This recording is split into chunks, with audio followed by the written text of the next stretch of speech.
Hello data enthusiast, welcome to my channel 5 minutes of AI.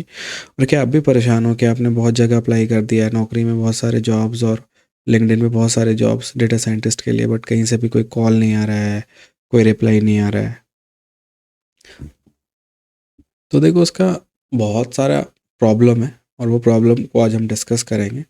और ये जितने भी प्रॉब्लम्स हैं ना, आपको कोई भी एडटेक कंपनी जैसे कि अपग्रेड या सिंपली लर्न है, ये आपको नहीं बताएंगे। ये अगर जिस दिन बता दिए ना ये सारे प्रॉब्लम्स, तो उनका कोर्स बिकना बंद हो जाएगा। वो तो आपको झूठ बोल के एक बहुत बेसिक सा कोर्स बेच देते हैं, ये बोल के कि आप ये पढ़ लोगे तो आप डेटा साइंटिस्ट बन जाओगे। वो बहुत बेसिक सा कोर्स होता है यार, उतना बेसिक ही अगर वो आज अपने रिज्यूमे में डालोगे ना, तो आपका रिज्यूमे तो शायद 10 साल में भी कोई एक्शन नहीं होगा उन पे। इतना बेसिक कोर्स होता है इनका। तो सबसे पहले तो आप अपना सोचने का नज़रिया बदलो। आप एज ए एम्प्लॉय सोचते हो, बट कभी ये सोचा कि कंपनी को आप में क्या चाहिए, क्या खोज रही है कंपनी आपकी प्रोफाइल में। तो सबसे पहला चीज़ वो ढूंढती है रिलेवेंट एक्सपीरियंस। सपोज़ मेरा 10 साल का एक्सपीरियंस है और मैं ये बोलूँ कि उस 10 साल में सिर्फ 6 मंथ्स मेरे को डेटा साइंस मैंने किया है, बाकी मेरा नॉन टेक बैकग्राउंड या कुछ और एक्सपीरियंस है, तो मेरा प्रोफाइल वहीं पे रिजेक्ट हो जाएगा। दूसरा, टूल्स एंड टेक्स। बहुत सारी जो ओपनिंग्स होती है ना, वो इसलिए होती है क्योंकि उस कंपनी के पास कुछ नया प्रोजेक्ट या पीओसी आया है इस पर्टिकुलर टूल पे। तो अगर आपका प्रोफाइल में वो टूल मेंशन है ना, तो बहुत ज़्यादा चांसेस होता है आपका सिलेक्शन का। दूसरा है प्रोजेक्ट, लाइक टूल्स। बहुत सारी कंपनी, अगर आप एक छोटा सा प्रोजेक्ट देख के भी खुश हो जाती है, एक सिंपल सा प्रोजेक्ट, और आपको हायर कर लेते हैं क्योंकि वो सेम प्रोजेक्ट वो भी कर रही है और you are the right candidate.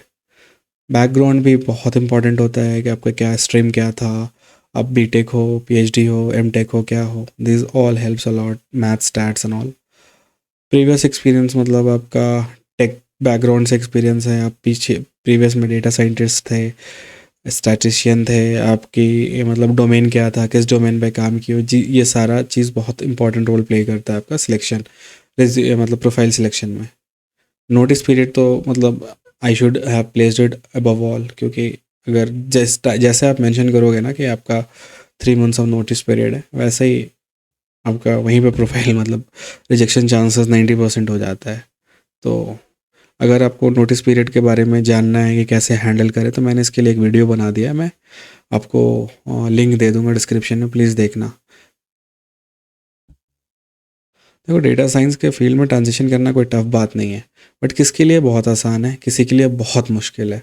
तो किन के लिए आसान है, आज मैं वो डिस्कस करता हूँ। सबसे पहले सॉफ्टवेयर इंजीनियर्स, उनको कोडिंग आती है, उन्हें बस मैथ स्टैट्स और थोड़ा मॉडलिंग ये सब सीखना है, they are data scientist. Data analyst, they are like 70% data science already उनको आता है, उन्हें बस मॉडल ट्रेनिंग ये सब करना है। मतलब model training, model monitoring and all, वो सब प्रेडिक्टिव एनालिसिस, ये सब सारा कुछ करना है, and they are data scientist. Testers हो गए, या फिर टेक सपोर्ट वाली टीम, जिनको थोड़ा बहुत आईटी बैकग्राउंड पता है, एसडीएलसी लाइफ साइकिल्स पता है, तो they can handle it. Statistician, जो कि स्टैटिक्स अच्छे से आता है, तो वो उन्हें बस आर या पाइथन सीखना है, they can become a data scientist. तो एज आई टोल्ड, किन के लिए डेटा साइंस ट्रांजिशन बहुत आसान है, बट किन के लिए डेटा साइंस ट्रांजिशन बहुत मुश्किल है। सबसे पहले फ्रेशर्स। देखो, डेटा साइंस के लिए 2+ बहुत मतलब वो आउट ऑफ 195 कंपनी 2+ ढूंढती है। फ्रेशर्स है वो, उनका ज़ीरो ज़ीरो ईयर्स का एक्सपीरियंस है, तो ये बहुत बड़ा इशू है। और वहीं पे ये इनका 95% ऑफ चांसेस ख़त्म हो जाता है, वो 5% ऑफ कंपनी में अप्लाई करता है। दूसरा, नॉन टेक बैकग्राउंड। देखो, प्रोग्रामिंग सीखना आसान है, ठीक है, सिंटैक्स सीखना आसान है, but problem solving, coding, logic, ये सब बनाना बहुत मुश्किल है। जनरल डिग्री, तो जनरल डिग्री बहुत बार जॉब डिस्क्रिप्शन में आप देखोगे कि एलिजिबिलिटी बीटेक लिख देते हैं, BTech MTech MCA PhD, but कई बार नहीं लिखते हैं। बट स्टिल कंपनी को ना बहुत अफेक्शन होता है बीटेक वाले कैंडिडेट से, बीटेक एमटेक वाले। तो बहुत ये भी एक चांसेस है कि आपका प्रोफाइल आगे नहीं बढ़ रहा है। तो करियर गैप वाले भी बहुत लोग डेटा साइंस का कोर्स कर लेते हैं, उसके बाद फिर सोचते हैं कि मैं जॉब ढूंढूं, तो ये भी एक रिजेक्शन का क्राइटेरिया है, ठीक है। वो अगर आप 3 साल 4 साल का करियर गैप ले लियो और आप प्रॉपर ये नहीं दे पा रहे हो, जस्टिफिकेशन नहीं दे पा रहे हो, ठीक है, कि आप क्या कर रहे थे, क्या है। फॉर एग्जांपल अगर आप यूपीएससी की तैयारी कर रहे हो तो अब क्या बोलोगे, मैं यूपीएससी की तैयारी कर रहा था 4 साल से, अब नहीं हुआ तो मैं डेटा साइंटिस्ट बनना चाह रहा हूँ। ठीक है, ये सुनने के लिए लॉजिकल लग रहा है, बट कंपनी क्यों लेगी यार 4 साल। पहली बात तो अब गैप है, और दूसरा बात है कि मतलब आप पूरे एक फ्रेशर्स की तरह आ रहे हो एंड ऑल, तो पता नहीं क्यों बट कंपनी जहाँ गैप देखती है ना, वो हिचकिचाती है बंदूक लेने में। तो ये मेरा फ्रेशर्स के लिए एडवाइस है, ध्यान से सुनना। पहला है ना कि सिर्फ डेटा साइंस ही नहीं है भाई ऑप्शन, सॉफ्टवेयर इंजीनियरिंग ज़्यादा बेटर ऑप्शन है आपके लिए। अगर आप फ्रेशर्स हो ना, फुल स्टैक वेब डेवलपमेंट हो गया, एंड्रॉयड डेवलपमेंट हो गया, दिस इज़ ज़्यादा बेटर है आपके लिए एज अ डेटा साइंस। यहाँ पे ना मतलब दे कंसिडर, अगर आप फ्रेशर्स भी हो तो, बट डेटा साइंस में बहुत रेयर केसेस में कंसिडर करते हैं या आप फ्रेशर हो या आपके पास ज़ीरो एक्सपीरियंस है। दूसरा ना, ऑन कैंपस में प्लेस होना बहुत आसान होता है कंपेयर टू ऑफ कैंपस।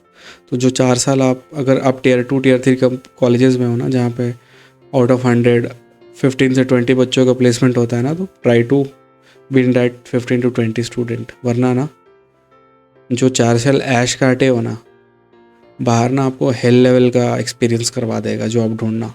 इतना आसान नहीं रहा है अब जॉब ढूंढना। पहले ऑफ कैंपस ड्राइव्स होते थे, CTS TCS एक्सेंचर ये सब करते थे, अब नहीं हो रहा है, अब कम हो गया है, ना के बराबर हो गया है अभी।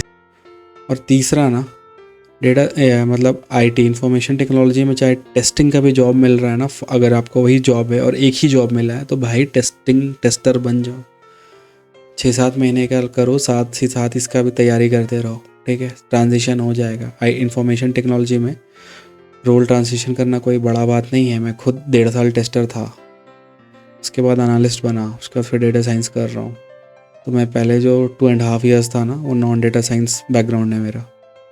तो वैसा नहीं है, आपको कोई भी रोल मिल रहा है ना जॉब में, ले लो अगर वही एक अकेला जॉब है। क्योंकि ना जब पैसे आएंगे ना तो आइडिया भी आएगी, बुद्धि भी आएगी। पैसा नहीं आएगा ना तो फ्रस्ट्रेशन आएगा, और घर वाले अलग से आपको ठोकेंगे कि 4 साल तो बैठा वहाँ पे, अभी भी पैसा तेरा भरूं मैं क्या। तो ये सारी चीज़ें सुनो, और स्पेशली फ्रेशर्स को मैं यही बोलूँगा कि भाई कॉलेज में जो 4 साल अय्याशी काट रहे हो ना, काटो नो डाउट, बट उसका ना अगर 20% टाइम भी जो तुम है ना पढ़ाई पे अगर डेडिकेट कर दोगे ना, तो तुम्हारा लाइफ आसान हो जाएगा आगे का। वरना अगर बिना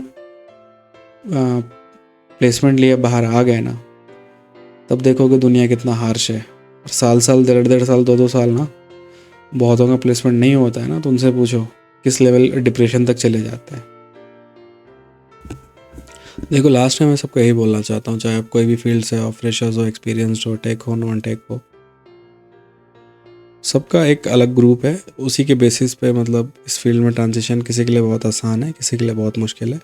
अगर आप फ्रेशर्स हो ना, तो नॉट जस्ट डेटा साइंस, बहुत सारे ऑप्शन है आपके पास। Software engineering and web development, ये सब बहुत सारे ऑप्शन है।